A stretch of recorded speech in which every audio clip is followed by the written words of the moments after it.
हम तो इनको प्राइमरी पढ़ाई नहीं करवाना चाहते। अंग्रेज इस देश में विश्वविद्यालय खोल रहे हैं, विश्व का ज्ञान यहाँ के लोगों को होना चाहिए, इसके लिए उन्होंने विश्वविद्यालय खोले। तो ब्राह्मणों को लगा जब विश्वविद्यालय का विश्व का ज्ञान ये लोग पढ़ लेंगे तो फिर हमारी मानने वाले नहीं है, मानने की तो बहुत दूर की बात है, हमारी सुनने वाले भी नहीं। इसलिए उन्होंने इसके विरोध में सारे देश भर में आंदोलन शुरू किया, ये कहकर हमारे लोगों को बरगलाया कि अंग्रेजों ने हम लोगों को गुलाम बनाया। मैं ये बात आप लोगों को खास तौर पर समझाना चाहता हूं और मुझे नहीं लगता इसके पहले ये बात आपको किसी ने समझाई होगी। जब कांग्रेस ने ये प्रोपेगेंडा शुरू किया कि अंग्रेजों ने हम लोगों को गुलाम बनाया, तो ज्योतिराव फूले के पास आदमी भेजा कि इस आंदोलन में आप शरीक हो जाओ, शामिल हो जाओ। तो उन्होंने चटर्जी, मुखर्जी, बैनर्जी, गोखले, तिलक, आगरकर जो ब्राह्मण थे जिन्होंने राष्ट्रीय कांग्रेस की स्थापना की, उनको कहा आप मुझे कह रहे हैं कि इस आंदोलन में शरीक हो जाओ, शामिल हो जाओ, मगर आप लोगों का ये सिद्धांत ही गलत है, तो मैं कैसे शामिल हूं? कौन सा सिद्धांत? कि आप लोग कहते हो कि अंग्रेजों ने गुलाम बनाया। जब अंग्रेज भारत में नहीं आए थे तो हम शूद्र और अति शूद्र लोग, schedule caste, schedule tribe, backward classes के लोग, जिसको आज कहा जाता है ब्राह्मण धर्म शास्त्र के अनुसार शूद्र अति शूद्र कहा जाता है, जब अंग्रेज भारत में नहीं आए थे हम लोग तब भी गुलाम थे। जब अंग्रेज भारत में नहीं आए थे हम लोग तब भी गुलाम थे, तब हम लोग ब्राह्मणों के गुलाम थे। अब अंग्रेज आए, अंग्रेजों ने ब्राह्मणों को गुलाम बनाया, हम पहले से गुलाम थे। अंग्रेजों ने ब्राह्मणों को गुलाम बनाया, ब्राह्मण अंग्रेजों के गुलाम हो गए, हम ब्राह्मणों के गुलाम। ब्राह्मण अंग्रेजों के गुलाम, हम ब्राह्मणों के गुलाम, हम गुलामों के गुलाम। सिंगल गुलाम नहीं, डबल गुलाम। तो ज्योतिराव फूले ने सोचा कि यदि मैं ब्राह्मणों का जो संगठन है 1885 का कांग्रेस का, उसके आजादी में शामिल हो जाता हूं तो ब्राह्मण अंग्रेजों के गुलामी से आजाद हो जाएगा। जब ब्राह्मण आजाद हो जाएगा तो क्या वो मेरे शूद्र अति शूद्र भाइयों को आजाद कर देगा? उन्होंने सोचा कि जिन लोगों ने हमें इस देश में गुलाम बनाकर रखा वो लोग हम लोगों को आजाद कर देंगे, इस पर यकीन करने लायक कोई बात है नहीं। इसलिए ज्योतिराव फूले ने इस आंदोलन में शामिल होने से इनकार कर दिया और कहा कि नहीं, हम अपने आजादी का आंदोलन चलाएंगे। तो उन्होंने गुलामगिरी नाम का किताब लिखा है।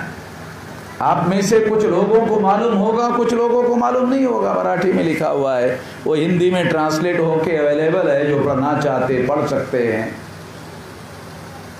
गुलामगिरी में उन्होंने लिखा कि जब तक अंग्रेज है तब तक अवसर है, और जब तक अवसर है तब तक शूद्रों और अति शूद्रों ने, शूद्र यानी पिछड़ा वर्ग, अति शूद्र यानी SC ST NT, ये लोगों ने जल्दी से जल्दी जागृत होना चाहिए और ब्राह्मणों के गुलामी से आज़ादी हासिल करनी चाहिए।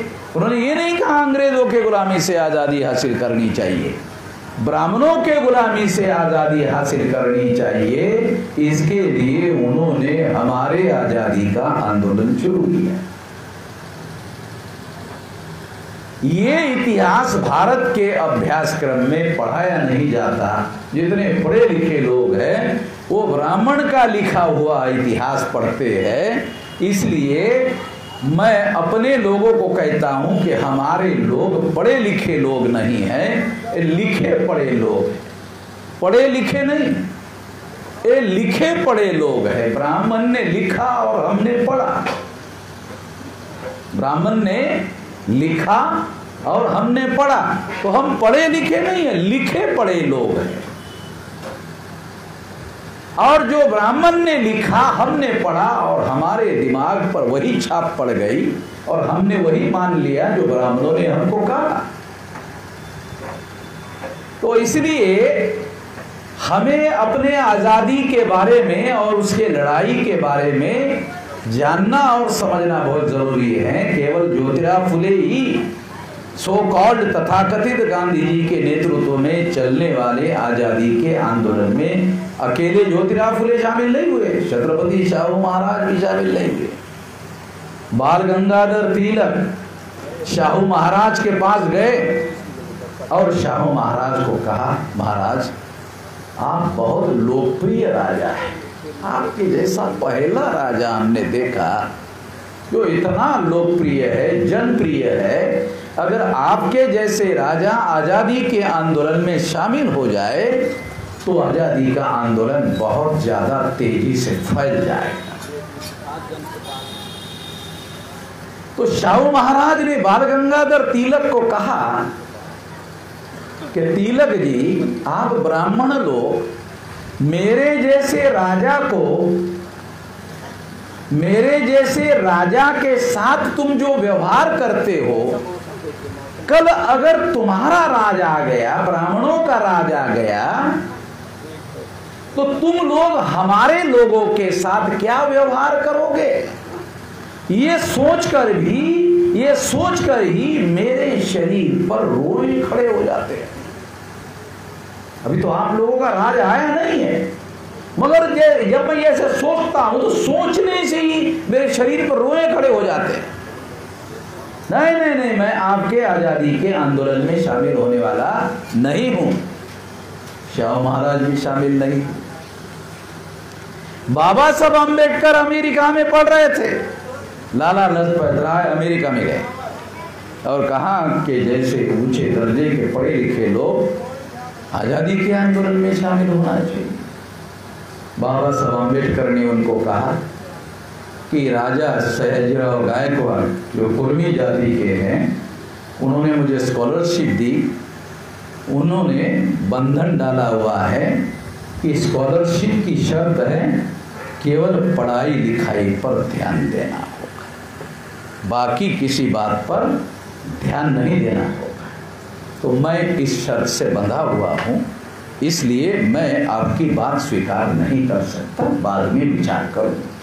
सारी डिग्रियां लेने के बाद जब बाबा साहब अम्बेडकर भारत आए तो पंजाब से लाला लाजपत राय बॉम्बे में दोबारा आकर मिले कि अब तो आपका बंधन मुक्त हो गया है। कहा कि हाँ, अब मैं बंधन मुक्त हो गया हूं, मगर कांग्रेस का सिद्धांत मुझे मंजूर नहीं। ज्योतिराव फुले का जो सिद्धांत है वो मुझे मंजूर है, इसलिए मैं आपके साथ आंदोलन में शामिल नहीं हो सकता, हम अपना आंदोलन चलाएं। तो ज्योतिराव फुले, शाहू महाराज, बाबा साहब अम्बेडकर जैसे विद्वान लोग तथाकथित आजादी के आंदोलन में शामिल नहीं हुए, क्योंकि इस आंदोलन को वो आजादी का आंदोलन नहीं मानते थे। ये ब्राह्मणों के आजादी का आंदोलन है ऐसा मानते थे। तो इस तरह से साथियों, इस वजह से वो इस आजादी के आंदोलन में, तथाकथित आजादी के आंदोलन में शामिल नहीं हुए। ये बात जानना और समझना बहुत जरूरी है कि हम कब से इस देश में गुलाम।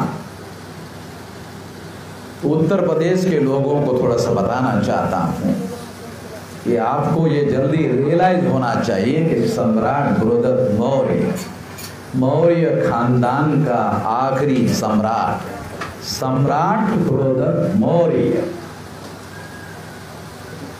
इसकी पुष्यमित्र शुंग नाम के ब्राह्मण ने पाटलिपुत्र में हत्या की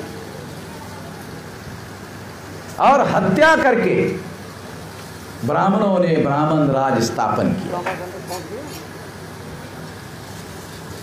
आप सुनकर और हैरान हो जाओगे कि पुष्यमित्र शुंग की जो राजधानी है वो कोई और नहीं, अयोध्या उसकी राजधानी थी। रामायण में राम की राजधानी अयोध्या है और इतिहास में पुष्यमित्र शुंग की राजधानी अयोध्या है। ध्यान रखो, बहुत खास बात। अभी हम जब आ रहे थे तो किसी ने कहा ये, अरे मैं कहा ये नदी कौन सी? कहा घाघरा नदी। तो अयोध्या में भी घाघरा ही नदी बहती है, मगर रामायण में उसका नाम शरयू लिखा हुआ है। तो ब्राह्मणों ने सोचा कि हमारे जो शूद्र अति शूद्र भक्त है वो पूछेंगे कि रामायण में तो शरयू लिखा हुआ है और जमीन पर तो घाघरा बहती है, ये तुम्हारे रामायण में कुछ गड़बड़ है भाई। जमीन पर घाघरा बहती है, रामायण में शरयू लिखा हुआ है, तुम्हारा रामायण कुछ गड़बड़ लग रहा है भाई, हिस्टोरिकली कुछ गड़बड़ लग रहा है, ऐसा भक्त लोग पूछ सकते हैं। और इसलिए ब्राह्मणों ने जो अयोध्या के पास भी घाघरा ही बहती है, इधर 1 किलोमीटर पहले और 1 किलोमीटर बाद तक ब्राह्मणों ने प्रचार किया, नहीं नहीं ये शरयू ही है। अभी भी वो घाघरा ही है, पहले भी है और बाद में भी है। जब मैंने ये सारे देश के लोगों को पहली बार बताया तो योगी आदित्यनाथ के पास ब्राह्मण लोगों का डेलीगेशन लेकर गए और योगी को कहा, क्योंकि योगी पढ़े लिखे तो है नहीं, योगी कोई पढ़े लिखे तो है, कोई डिग्री होगी तो किसी स्कूल में तो गए नहीं है। हाँ, तो योगी जो है उनके पास ब्राह्मण डेलीगेशन लेकर गए और कहने लगे कि वो वामन मेश्राम ऐसे कह रहा है, इसका कोई उपाय करो। कहा करते हैं, और मंत्रिमंडल में रेजोल्यूशन पास कर दिया कि आज से घाघरा का नाम शरयू होगा। ऐसे कैसे हो सकता भाई, मंत्रिमंडल में नाम रखने से? इलाहाबाद का नाम तो प्रयाग हो सकता है, मगर घाघरा जहां से निकली वहां से घाघरा है और जहां तक रहेगी वहां तक घाघरा रहेगी। कैसे बदलोगे? क्योंकि एक राज्य में थोड़ी बहती है, तो कहां से कहां बहती है, तो इसको एक ही राज्य जो है, गांव-गांव के लोग जो घाघरा ही जानते हैं, जब ये तो जानते ही नहीं है। जिस किसी गांव के पास से नदी बही तो लोग जानते घाघरा ही है।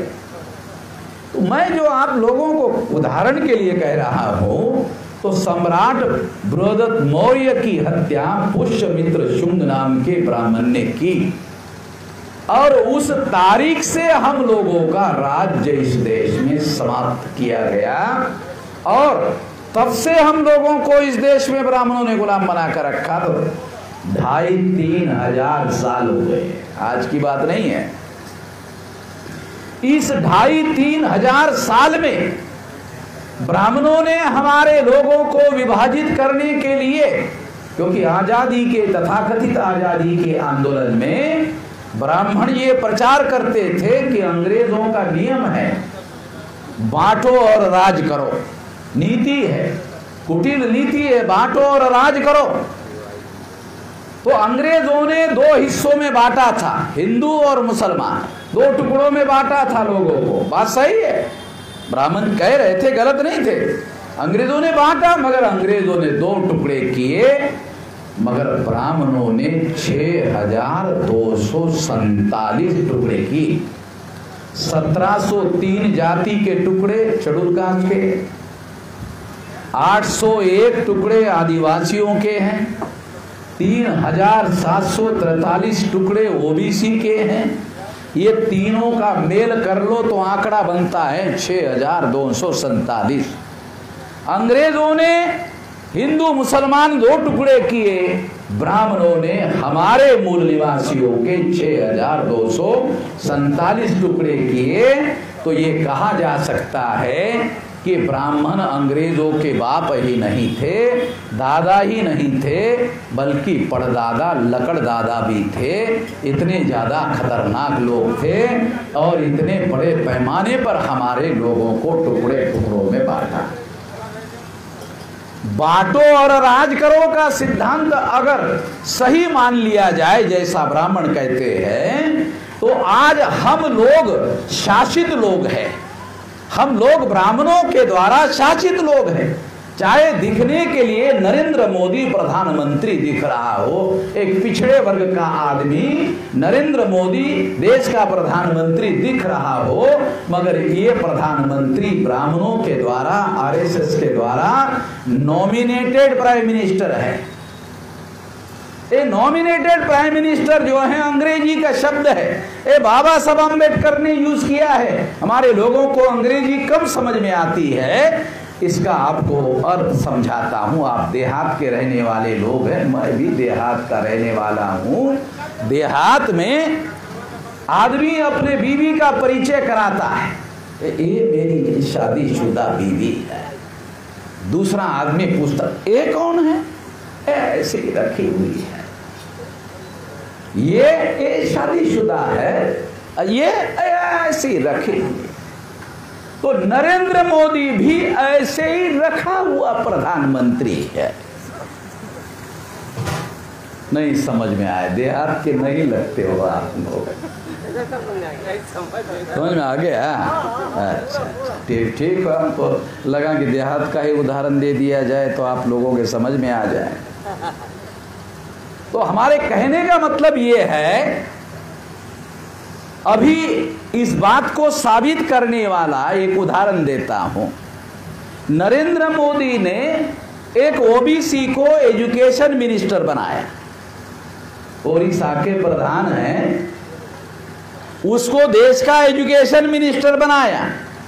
उसके पास अधिकार था नीट का, जिसमें ओबीसी के बच्चों को मेडिकल साइंस में एडमिशन होना था। मगर निर्णय जो है ओबीसी के विरोध में लिया गया। मंत्री ओबीसी का बनाया कैबिनेट, निर्णय उसके विरोध में किया। तो हम लोगों ने सारे देश भर में वाम से भारत मुक्ति मोर्चा, बहुजन क्रांति मोर्चा के द्वारा सारे देश भर में ज्ञापन दिया, फिर धरना प्रदर्शन किया। तो नरेंद्र मोदी के पास मैसेज गया, अरे तो बहुत बड़ा असंतोष फैलता है भाई इसकी वजह से। तो यदि हम लोग अमल करते हैं तो श्रेय चला जाएगा वामसेप को, भारत मुक्ति मोर्चा को, बहुजन क्रांति मोर्चा को, कि हमारे आंदोलन की वजह से नरेंद्र मोदी को ऐसा करना पड़ा। इसलिए नरेंद्र मोदी ने अपने ही मंत्रियों को कहा, तुम ऐसा करो, 8-10 मिनिस्टर इकट्ठा हो जाओ और हमें ज्ञापन दे दो, एक फोटो निकालो। 8-10 मिनिस्टर इकट्ठा हो जाओ, ओबीसी, और हमें ज्ञापन दे दो, हम आप दे रहे हैं, हम स्वीकार कर रहे हैं, और उसके बाद हम बयान देंगे कि हमने इनकी बात को मान लिया है। ऐसा करके नरेंद्र मोदी ने एक फोटो सेशन चलाया, और फोटो सेशन चला करके अखबार में सारे देश भर में खबरें छपवा दी। हम कहते हैं हम सड़क पर है, वामसेप के लोग सड़क पर है, सड़क पर कार्यक्रम कर रहे, मंत्री है नहीं। वामसेप, भारत मुक्ति मोर्चा, बहुजन क्रांति मोर्चा के जो लोग हैं, ये लोग सड़कों पर हैं, हमारे पास पावर नहीं है, हमने ज्ञापन दिया। अरे मगर मंत्रियों के पास तो अधिकार है, मंत्रियों के पास तो पावर है, जो सड़कों पर है वो भी ज्ञापन दे रहे, जो मंत्री है वो भी ज्ञापन दे रहे। साले बड़ी अजीब किस्म की बात है। अगर मंत्री भी ज्ञापन ही दे रहे हैं तो बनाया काय के लिए? अगर मंत्रियों को आप अधिकार नहीं दे रहे हैं, वो भी ज्ञापन ही देने का काम कर रहे हैं, साले मंत्री बनाया काय के लिए? उदाहरण के लिए बता रहा हूं, जैसे नरेंद्र मोदी को आरएसएस के ब्राह्मणों ने नॉमिनेट किया, यानी नॉमिनेटेड प्राइम मिनिस्टर है। Is not a real prime minister of India, is a nominated prime minister of India. ये नॉमिनेटेड प्राइम मिनिस्टर है। उसी तरह से अभी ये प्रचार सारे देश भर में किया जा रहा है नरेंद्र मोदी के द्वारा कि ओबीसी के 28 मिनिस्टर बनाए गए। संख्या तो सही है भाई, संख्या गलत नहीं है। 28 मिनिस्टर बनाए गए, संख्या बात सही है, क्यों गिनती करके, पक्की गिनती करके नरेंद्र मोदी ने बनाया, आंकड़ा गलत नहीं है। 12 शेड्यूल कास्ट के बनाए, 8 शेड्यूल ट्राइब के बनाए, और एक महिला जो है निषाद की भी है। निषाद जी रामजादे हरामजादे है ना, आपको मालूम है। तो हम आपको डाटा के साथ बात कर रहे हैं, सबूतों के साथ बात कर रहे हैं, काल्पनिक बातें नहीं बता रहे हैं। 28 मिनिस्टर जो है ओबीसी को बनाए, उसमें 1-2 कैबिनेट मिनिस्टर होगा जिसको कोई पावर नहीं है। बाबा साहब अम्बेडकर कहा करते थे कि ये जो ब्राह्मण लोग हैं हमारे लोगों को एक तो मिनिस्टर बनाते नहीं हैं, बनाते हैं तो पोजीशन देते हैं, पावर नहीं देते। अब हमारे लोगों को पोजीशन और पावर का समझ में आता नहीं है कि पोजीशन क्या होती है, पावर क्या होता है। देखो पोजीशन क्या होती है आपको समझाता हूँ। एक आदमी को हमारे मिनिस्टर बना दिया, रहने के लिए बड़ी कोठी दे दिया, एयर कंडीशन लगा दिया। हमने जैसे गाड़ी लाए इनोवा वाली बड़ी गाड़ी दे दिया, स्कॉर्पियो या इनोवा वाली गाड़ी दे दिया, ड्राइवर दे दिया, ड्राइवर दरवाजा खोलने वाला दे दिया, दरवाजा खोलने के बाद ही मिनिस्टर उतरेगा, फिर नमस्कार करने वाला स्टाफ दे दिया, कैबिन दे दिया बैठने के लिए, बड़ा टेबल दे दिया, सफाई करने के लिए सफाई कर्मी भी दे दिया, ये सब कुछ दे दिया। इसको बोलते हैं पोजीशन देना, ताकि लोग कहते मंत्री जी मंत्री जी मंत्री जी मंत्री जी, हाँ हो गया मंत्री जी हो गया, क्यों दिख रहा है मंत्री जी है।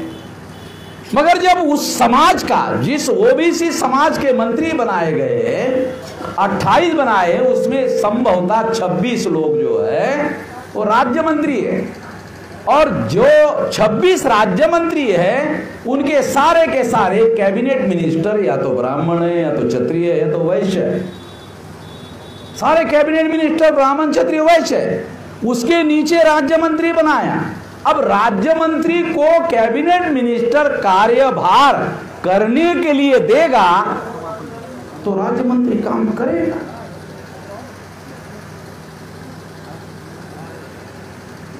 वो मैडम का नाम क्या है, अपर्णा पटेल क्या है?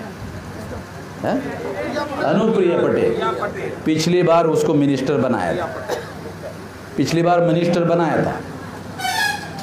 फिर कुछ दिन के बाद उन्होंने प्रेस कॉन्फ्रेंस लिया दिल्ली में, कहा कि अधिकारी हमारी सुनते ही नहीं। अधिकारी का जो विभाग है वो नरेंद्र मोदी के पास था। नरेंद्र मोदी ने मंत्री बनाया अनुप्रिया को, अधिकारी को बुलवा दिया, सुनना नहीं है, सुनना नहीं है। ज्यादा ज्यादा क्या होगा, हमारे पास कंप्लेंट आएंगे ना, तो हम ही ना बोल रहे आपको सुनना नहीं है। अगले बार दूसरे टर्म में मंत्री ही नहीं बनाया। उत्तर प्रदेश का चुनाव नहीं होता तो अभी दोबारा मिनिस्टर बनने का कोई चांस नहीं होता।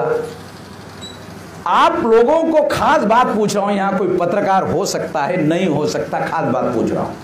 वो क्या बात है, अभी तक जितने लोगों को राज्य मंत्री बनाया गया, अभी तक कोई खबर नहीं आई कि कैबिनेट मिनिस्टर ने उनको कार्य करने के लिए कोई कार्यभार दिया। ऐसी कोई खबर आई पड़ी? अभी मैंने तो नहीं पढ़ी, मैं तो डेली ध्यान रख रहा हूं। ऐसी कोई अभी तक खबर नहीं आई है कि उन्होंने राज्य मंत्री को काम करने के लिए कोई कार्यभार दिया।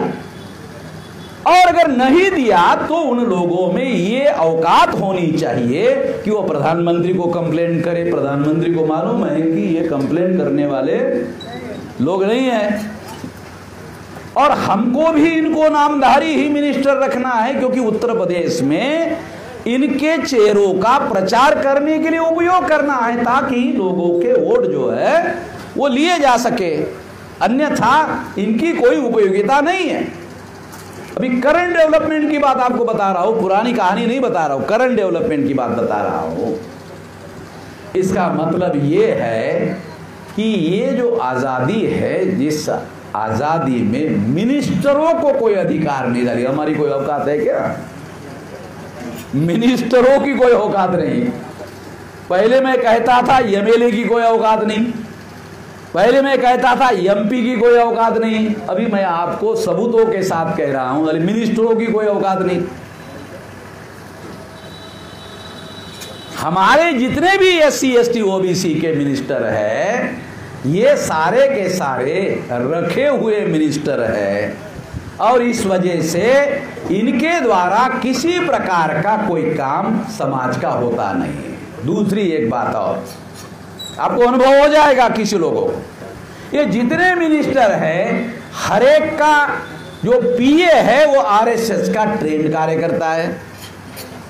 अपने से कोई मिनिस्टर अपना पीए नियुक्त नहीं कर सकता। आरएसएस का जो प्रशिक्षित कार्यकर्ता है वो मिनिस्टर का पीए होगा। अब मिनिस्टर को मिलना है, एससी का मिनिस्टर है तो एससी को मिलना है, तो पूछना पड़ेगा पंडित जी मंत्री जी को मिलना है। अब पंडित जी निर्धारित करेंगे साले मिनिस्टर एससी का है, मिलने देवे या ना देवे। और आदिवासी के ओबीसी के मिनिस्टर को मिलना है तो पंडित जी को, कार्यकर्ता को पूछना होगा कि पंडित जी मंत्री जी से मिलना है। तो पूछेगा क्या काम है? नहीं ऐसे मिला, नहीं ऐसे समय नहीं मिले। अब उसको कोई काम करना है, वो सीक्रेट है, वो सीक्रेट बोल नहीं सकता। दूसरी बात, उनका सिस्टम आपको बता रहा हूं अंदरूनी, किसी को अगर समय दिया ही तो मंत्री के पास पीए बैठे रहेगा, और उसके सामने जिस किसी को कुछ बोलना है तो वो पीए के सामने ही बोलना होगा। और अगर उन्होंने कोई ऐसा आड़ा टेढ़ा काम करने की कोशिश की तो नरेंद्र मोदी के पास कंप्लेंट नहीं होगी, कंप्लेंट आरएसएस के पास होगी, और फिर उधर से घुमाकर कंप्लेंट जो है उसके पास आएगी, कार्रवाई होगी। तो इसका मतलब है कि ये जो मिनिस्टर बनाए गए उत्तर प्रदेश का चुनाव जीतने के लिए और चेहरे दिखाने के लिए, ये केवल दिखाने के लिए, इनके पास कोई पावर है नहीं। मैं जब नीट का फैसला हुआ तो मैंने चुनौती देकर अब वीडियो बनाया, चुनौती देकर एक वीडियो बनाया और कहा चलो ठीक है, ये मिनिस्टरों के ज्ञापन देने से नरेंद्र मोदी ने नीट पर फैसला किया, चलो जनगणना का एक ज्ञापन दे दो। मिनिस्टरों को हमने कहा कि ये जो ओबीसी की जाति आधारित गिनती का भी ज्ञापन दे दो, तो देखते हैं कि नरेंद्र मोदी फैसला करता कि नहीं करता। पहले तो ज्ञापन ही नहीं देंगे, क्यों? अपने से तो दिए ही नहीं। ये जो अभी ज्ञापन दिया गया है वो अपने से नहीं दिया गया है, वो ज्ञापन प्रधानमंत्री के या पीएमओ के द्वारा कहा गया और उसके आधार पर दिलवाया गया है। ये सारे परिस्थिति का विश्लेषण करने के बाद एक बात सिद्ध होती है कि जिस देश में एमएलए अपने आज़ाद नहीं है, एमपी आज़ाद नहीं है, मिनिस्टर्स आज़ाद नहीं है, उस देश में उस समाज के लोग आज़ाद कहाँ से होंगे? आज़ादी का मतलब क्या है? आज़ादी का अर्थ क्या है? हम अपने भविष्य का फैसला लेने लायक हो जाए, अपने भविष्य का, हमारे भविष्य का फैसला। अब ओबीसी की जाति आधारित गिनती होनी चाहिए या नहीं होनी चाहिए, निर्णय कौन करता है? ओबीसी की जाति आधारित गिनती होनी चाहिए या नहीं होनी चाहिए, कौन फैसला करता है? पहला फैसला 1951 में जवाहरलाल नेहरू ने किया, ब्राह्मण। 61 में दोबारा फैसला लेने का समय आया, फिर पंडित जवाहरलाल नेहरू ने, फिर ब्राह्मण ने फैसला किया। 71 में इंदिरा गांधी प्रधानमंत्री थी, वो जवाहरलाल नेहरू की जायज संतान थी। जायज संतान समझते ना? जायज कि इस इलाके में पता नहीं जायज शब्द है। हाँ, तो ये जो इंदिरा जी थी, ये जवाहरलाल की जायज संतान थी, नाजायज तो थी नहीं। तो जिसके बाप ने ये जनगणना के विरोध में फैसला किया, वो जायज संतान अपने ही बाप के फैसले के विरोध में कैसा फैसला ले? तो 71 में इंदिरा गांधी ने भी जाति आधारित गिनती होने नहीं दी। 81 में नरसिंह राव साउथ इंडिया का काला ब्राह्मण प्रधानमंत्री था। गोरे ब्राह्मण से काला ब्राह्मण ज्यादा खतरनाक होता है, उसने भी इसके विरोध में फैसला किया। 2001 में पंडित अटल बिहारी वाजपेयी प्रधानमंत्री थे, उन्होंने फिर इसके विरोध में फैसला किया। 2011 में ब्राह्मण प्रधानमंत्री नहीं था, मनमोहन सिंह सरदार प्रधानमंत्री था। सरदार जिस धर्म को मानता है वो सिख धर्म है, और सिख धर्म के जो गुरु है, वो गुरुओं ने हमारे तमाम पिछड़े वर्गों के साथ इंसाफ किया। तो हमने सोचा ये गुरु का चेला है, ये भी इंसाफ कर लेगा।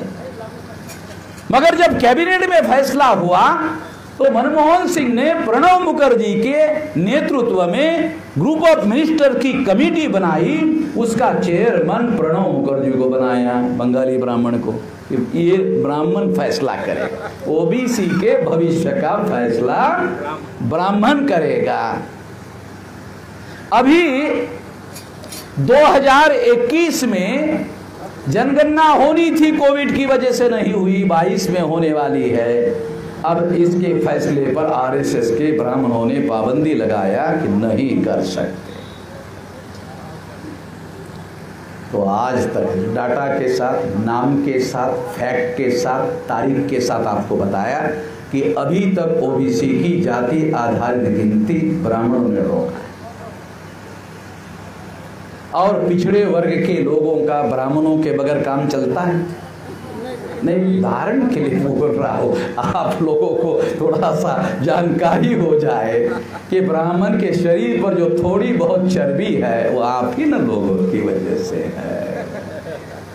अगर आप दक्षिणा देना बंद कर दे तो भूखमरी ब्राह्मणों के घरों में भूखमरी फैल जाएगी। 3000 साल से हमको गुलाम बना कर रखा, उसको पालन पोषण करने का काम हम लोग ही कर रहे हैं, और उसका दक्षिणा देकर हम ही लोग कर रहे हैं। और हमारे ही दक्षिणे पर पलने वाले जो लोग हैं, हमारे ही विरोध में फैसला कर रहे हैं। तो हमें निश्चित रूप से इस पर फैसला तो करना पड़ेगा। दो में से एक फैसला करना पड़ेगा, या तो दक्षिणा देना पड़ेगा या तो नहीं देना पड़ेगा, दो में से एक। हाँ, तो इसलिए क्योंकि आपको अपने भविष्य के बारे में तो सोचना ही होगा, अपने आज़ादी के बारे में तो सोचना ही होगा, क्योंकि हम लोगों का समर्थन लिया, हमें आज़ादी देने का वादा किया, गांधी जी के द्वारा हमारे लोगों को वादा किया गया, आज़ादी का वादा किया गया, और 100 में से 99% लोग आज़ादी के लिए जो शहीद हुए वो हमारे लोग हैं। आज़ादी के लिए जो शहीद होने वाले लोग हैं उसमें 100 में से 99% लोग हमारे हैं, आज़ादी के लिए शहीद हुए। मगर 15 अगस्त 47 को जब आज़ादी मिली, उसके पहले ही 2 सितंबर 1946 को पंडित जवाहरलाल नेहरू को देश का प्रधानमंत्री नॉमिनेट कर दिया गया। नॉमिनेट करने के दौरान फिर षड्यंत्र हुआ। कांग्रेस की 14 स्टेट में कमेटियां थी, 14 स्टेट के कमेटियों ने निर्णय किया अनअपोज सरदार पटेल कांग्रेस के नेशनल प्रेसिडेंट होंगे, और जो कांग्रेस के नेशनल प्रेसिडेंट होंगे वही देश के प्रधानमंत्री होंगे। निर्धारित हो गया। कांग्रेस वर्किंग कमेटी की मीटिंग शुरू हुई। ये कांग्रेस पार्टी के लिए 14 स्टेट के लोगों ने सरदार पटेल का नाम मंजूर किया, और जेबी कृपलानी कांग्रेस वर्किंग कमेटी के मेंबर थे, उन्होंने एक आदमी ने जवाहरलाल का नाम प्रस्तुत किया, एक आदमी ने, केवल एक आदमी ने। तो गांधी जी के पास दोनों चिट्ठियां गई, कि सरदार को 14 स्टेट के लोगों का समर्थन है, यानी 100%, और जवाहरलाल को केवल एक आदमी का वर्किंग कमेटी के मेंबर का समर्थन है।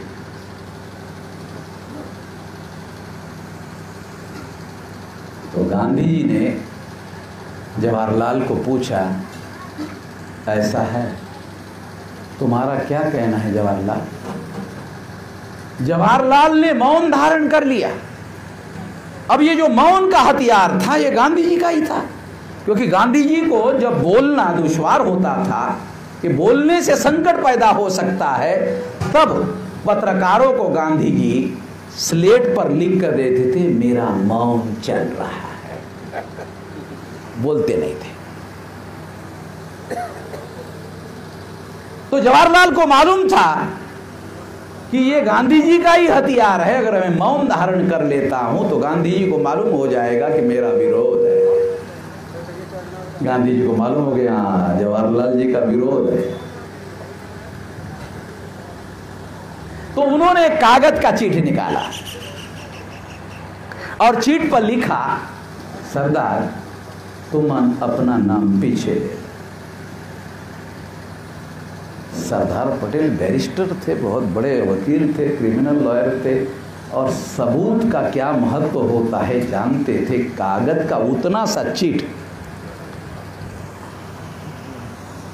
जेब में रखा, बैरिस्टर थे, वकील थे, सबूतों का महत्व जानते थे। वो सबूत अभी भी अवेलेबल है। वो चिट पर गांधी जी ने लिखा कि तुम अपना नाम पीछे ले लो। पीछे ले लिया, सरदार पटेल ने अपना नाम पीछे ले लिया। अब अकेले जवाहरलाल ही रह गए, एक आदमी के समर्थन वाले। तो सरदार पटेल को गांधी जी ने प्रधानमंत्री नहीं बनने दिया। हिस्टोरिकल बात बता रहा हूं। फिर कुछ समय के बाद गांधी जी को पूछा गया कि गांधी जी, आप कई बार कह चुके हैं कि यदि सरदार पटेल मुझे नहीं मिले होते तो शायद मैं आज़ादी के आंदोलन में सफल नहीं होता।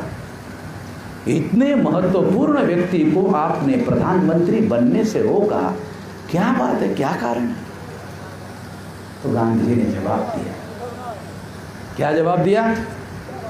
कि यदि मैं सरदार पटेल को प्रधानमंत्री बना देता तो Jawaharlal Nehru deputy prime minister बनने के लिए राजी नहीं हो। जवाहरलाल डिप्टी प्राइम मिनिस्टर बनने के लिए सरदार पटेल के नेतृत्व में, जबकि वो उम्र में भी बड़े थे और सरदार पटेल त्याग और बलिदान में भी सब जवाहरलाल से कम नहीं थे। सरदार पटेल की पत्नी का देहांत हुआ, दूसरी शादी नहीं, उसकी अकेली लड़की थी, उस लड़की ने भी शादी नहीं की, अपने बाप की जिंदगी भर सेवा करती रही, उसने भी अपना जीवन होम कर दिया देश के लिए। तो सरदार पटेल का त्याग बलिदान कम नहीं था। और जहां तक योग्यता का सवाल है, जवाहरलाल जी भी बैरिस्टर थे और सरदार पटेल भी बैरिस्टर थे, कोई अनपढ़ नहीं थे, और ज़्यादा तजुर्बेकार बैरिस्टर थे और संगठन के माहिर पंडित थे। 14 स्टेट के लोगों ने ऐसे ही समर्थन नहीं दे दिया, संगठन के माहिर थे, जो राष्ट्रीय स्तर पर बड़ा संगठन बना और बहुजन समाज के लोगों को कांग्रेस से जोड़ा सरदार पटेल ने। और इस वजह से गांधी जी कहते थे, इस वजह से मैं आज़ादी हासिल करने में कामयाब रहा। ब्राह्मण तो गांधी जी को अपना नेता मानने के लिए तैयार नहीं होते थे, कि जवाहरलाल डिप्टी प्राइम मिनिस्टर बनने के लिए तैयार नहीं होंगे, ये मैं जानता था। और अगर जवाहरलाल प्रधानमंत्री बन जाते तो सरदार पटेल को मैं डिप्टी प्राइम मिनिस्टर बनने के लिए मना गए। ये मेरा विश्वास था, यकीन था, ऐसा हुआ। तो ये जो साधारण व्यक्ति के साथ धोखा नहीं हुआ। सरदार वल्लभ भाई पटेल साधारण व्यक्ति नहीं थे, बैरिस्टर थे,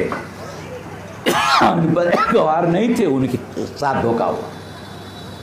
उनके साथ धोखा हुआ, इसका मतलब है सरदार पटेल ने जिन लोगों को आजादी के आंदोलन में जोड़ा उन तमाम लोगों के साथ धोखा होगा, करोड़ों लोगों के साथ धोखा होगा। तो ये आजादी का आंदोलन नहीं था, ये धोखा देने वाले लोगों का आंदोलन था, धोखाधड़ी का आंदोलन था।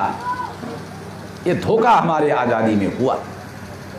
और आप सुनकर हैरान हो जाओगे कि 26 जनवरी 1950 को जब संविधान लागू हुआ और पहली बार लोकसभा का चुनाव हुआ 1952 को, सरदार पटेल तो जीवित नहीं थे? नहीं थे। जवाहरलाल नेहरू कांग्रेस पार्टी के प्राइम मिनिस्टर भी थे और प्रेसिडेंट भी थे।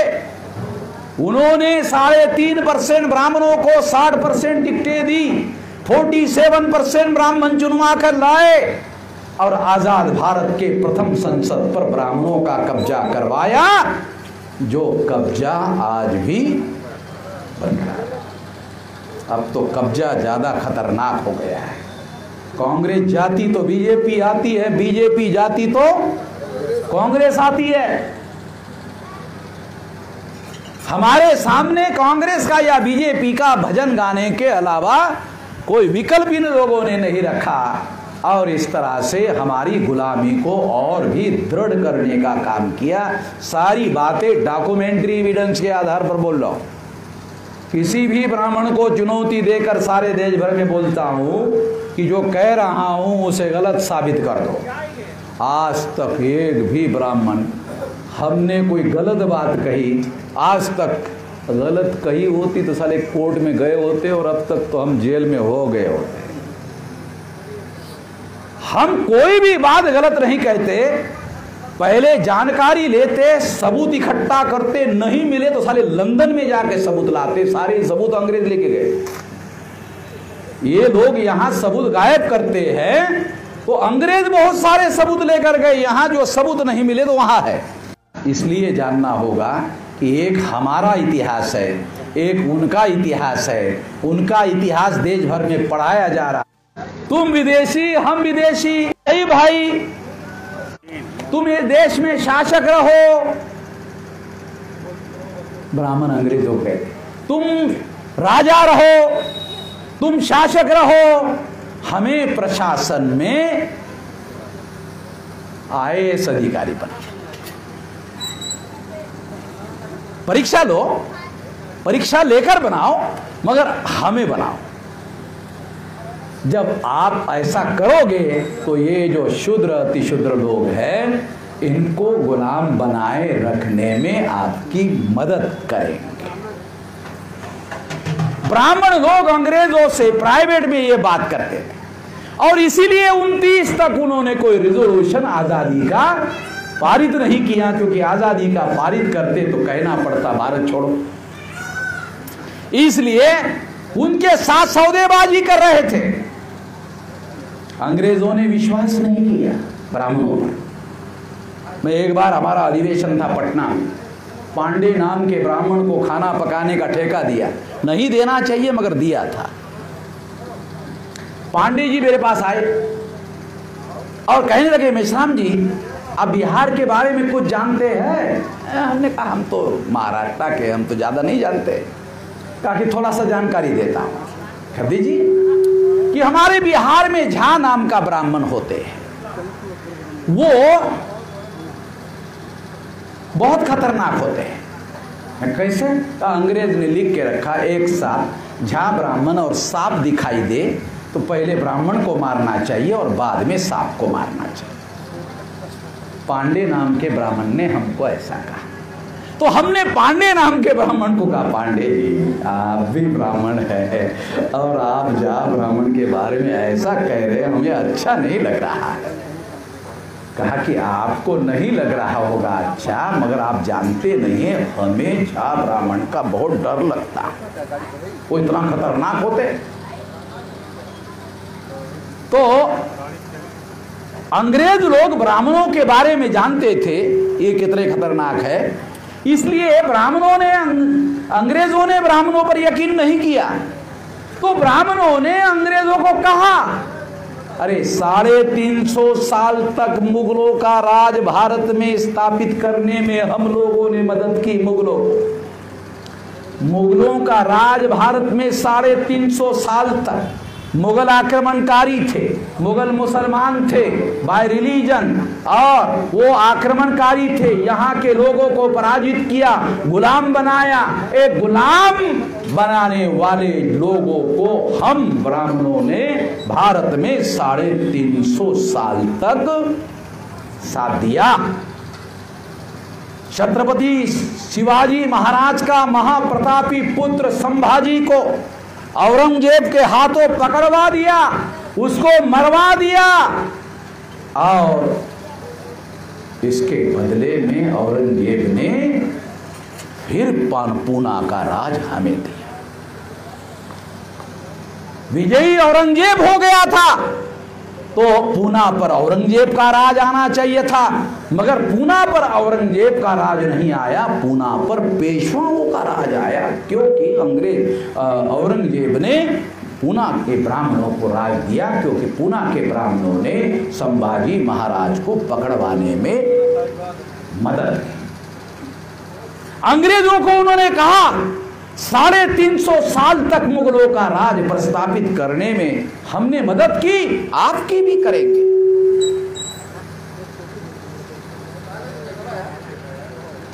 अंग्रेजों ने विश्वास नहीं किया। साथियों, जो उदाहरण मैं आपको दे रहा हूं, मुझे नहीं लगता आपको इसके पहले किसी ने ये बातें बताई हो।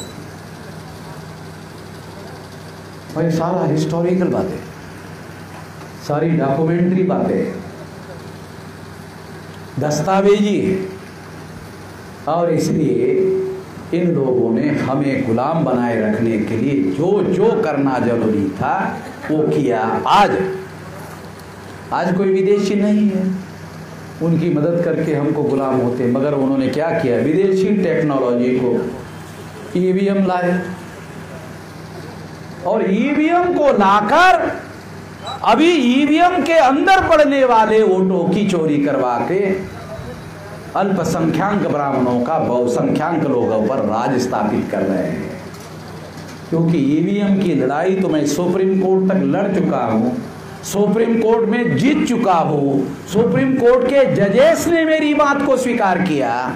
इसका मतलब ये सिद्ध होता है कि मेरे पास ईवीएम के विरोध में इतने सबूत है कि सुप्रीम कोर्ट के जजेस ने भी मेरे फेवर में 24 अप्रैल 2017 को निर्णय दिया, और हर ईवीएम मशीन को आज आप लोग देखते हैं पेपर ट्रेल मशीन लगा, वो मैंने लगाया। 24 अप्रैल 2017 देख लेना सुप्रीम कोर्ट का जजमेंट, आपको कॉपी ना मिले मेरे से ले लेना। तो ये तो ईवीएम आज के तारीख में जो अल्पसंख्याक लोग हैं, 2004-2009 को कांग्रेस ने ईवीएम में घोटाला करके चुनाव जीता, और इसका डाटा आरएसएस बीजेपी के लोगों ने इकट्ठा करके कांग्रेस को जब ब्लैकमेल करना शुरू कर दिया, तो कांग्रेस ने कहा कि ठीक है चुप रहो, हमने 2 बार घोटाला किया, चुप रहो, इसके बदले में तुम 2 बार घोटाला कर लेना, 14 को तुम कर लेना, 19 को तुम कर लेना। ये गुप्त समझौता है, और ये गुप्त समझौते के भी मेरे पास सबूत है। आप लोग बोलेंगे गुप्त समझौते के साले सबूत आपके पास कैसे है? तो मैं तो जिंदगी में बदमाशों के ही पीछे लगा हुआ हूं, तो कुछ ना कुछ सुराग मिल ही जाता है। एक सुराग मिलने से फिर बहुत सारे सुराग हासिल किए जा सकते हैं। मेरे पास डॉक्यूमेंट्री एविडेंस अभी है गुप्त समझौते, इसलिए हम बहुत बड़े संकट में फंसे हुए हैं। मगर पेपर ट्रेल मशीन रखने की वजह से, लगने की वजह से अब ईवीएम में घोटाला करना ज्यादा मुश्किल हो गया है, और इस वजह से बंगाल में ममता बनर्जी जीत पाई, पेपर ट्रेल की वजह से। नहीं तो नरेंद्र मोदी तो सारे मंत्रिमंडल को लेकर गया था बंगाल में।